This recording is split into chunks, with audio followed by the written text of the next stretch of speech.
Тројно убиство во Дебар. Засега непознат сторител влегол во куќата на семејството по цеста и со пиштол прво го застрелал таткото, 54 годишниот Амит, потоа пукал во неговата 53 годишна сопруга Назмие, а не го поштедил нити животот на нивната малолетна ќерка Анила на возраст од 14 години.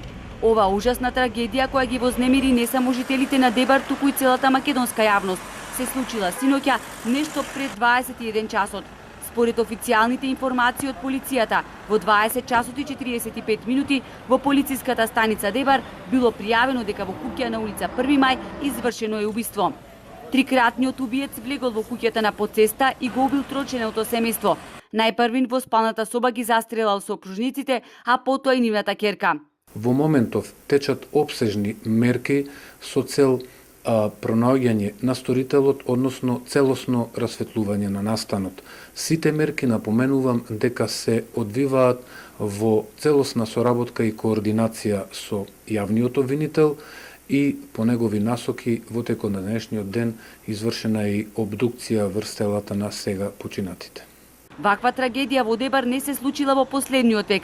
Барам од надлежните што поскоро да го разрешат овој случај, порача градоначалникот на Дебар. Денеска Дебар доживува најлошите денови во својата историја, во своето битие, бидејќи се уништи едно фамилие што не е во традиција во Дебар и Дебарско. Неофицијално јавноста шпекулира дека убиецот им бил роднина, а причината наводно била банална расправија околу нерешени имотно-правни односи. Семејството Подцеста, кој го сочинуваат уште две возрастни деца, живеело во Италија, а во Дебар дошле на одмор. Возрастните деца неодамна си заминале за Италија, каде што работеле, а сега убиените членови на семејството останале поради веселба кај нивни роднини, кои всушност и се јавиле во полиција. Бидејќи сега настраданите не одговарале на телефонските повици, се упатиле кон куќата на Амит. Влегле и во шок и неверување, вознемирени од стравичната гледка, ја известиле полицијата.